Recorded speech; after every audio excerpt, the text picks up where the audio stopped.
एक समय की बात है। एक हरे भरे जंगल में एक चतुर लोमड़ी रहती थी जिसका नाम फेलिक्स था। फेलिक्स को अपने दोस्तों पर चालें चलाना बहुत पसंद था, खासकर एक दयालु सारस स्टेला पर। एक दिन फेलिक्स ने स्टेला को रात के खाने पर आमंत्रित किया। स्टेला बहुत उत्साहित हुई और फेलिक्स की मांद पर उड़ आई। जब स्टेला पहुंची, फेलिक्स ने उतले बर्तन में सूप परोसा। फेलिक्स ने अपनी जीभ से आसानी से सूप पी लिया, लेकिन बेचारी स्टेला अपने लंबे चोंच के कारण नहीं खा पाई। स्टेला उदास हो गई और भूखी ही घर चली गई। अगले दिन स्टेला ने फेलिक्स को रात के खाने पर आमंत्रित करने का फैसला किया।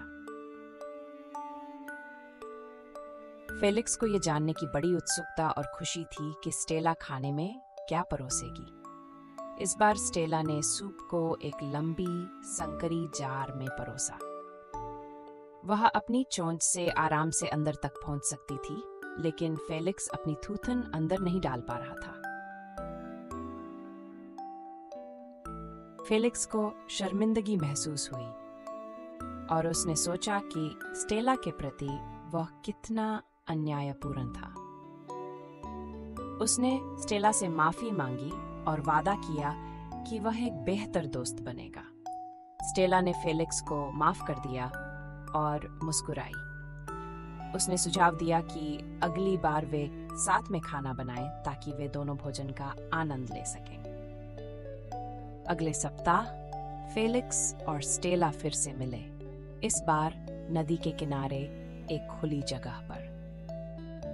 उन्होंने ताजा सब्जियों के साथ एक सलाद बनाने का फैसला किया।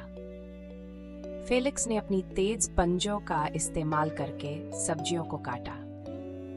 स्टेला ने अपनी लंबी चोंच का इस्तेमाल करके सब कुछ एक बड़े कटोरे में मिलाया। उन्होंने खुशी खुशी मिलकर काम किया और जल्द ही एक स्वादिष्ट भोजन तैयार हो गया।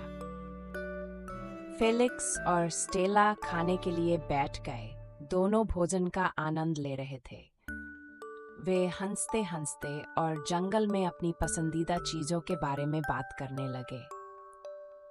उस दिन से फेलिक्स और स्टेला सबसे अच्छे दोस्त बन गए।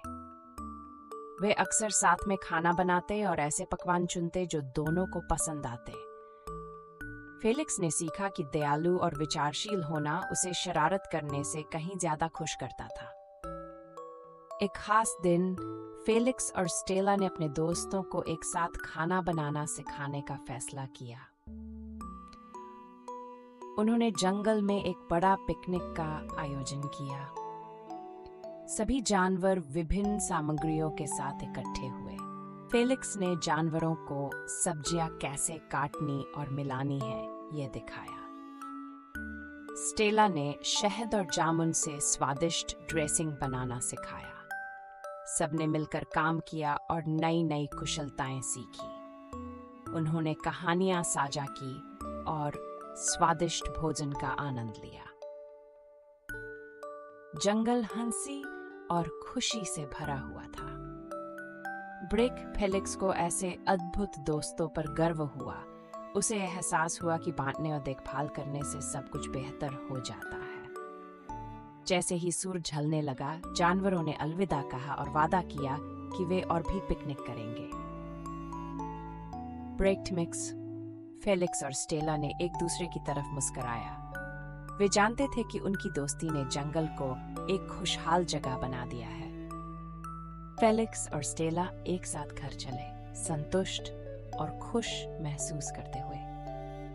उन्हें पता था कि वे हमेशा एक दूसरे के लिए रहेंगे और इस तरह जंगल दोस्ती और खुशी की जगह बना रहा। उस दिन से फेलिक्स और स्टेला ने सिखाया कि साथ मिलकर काम करना और दयालु होना सबसे अच्छे जादू हैं, और वे सब सदा खुशहाल रहे।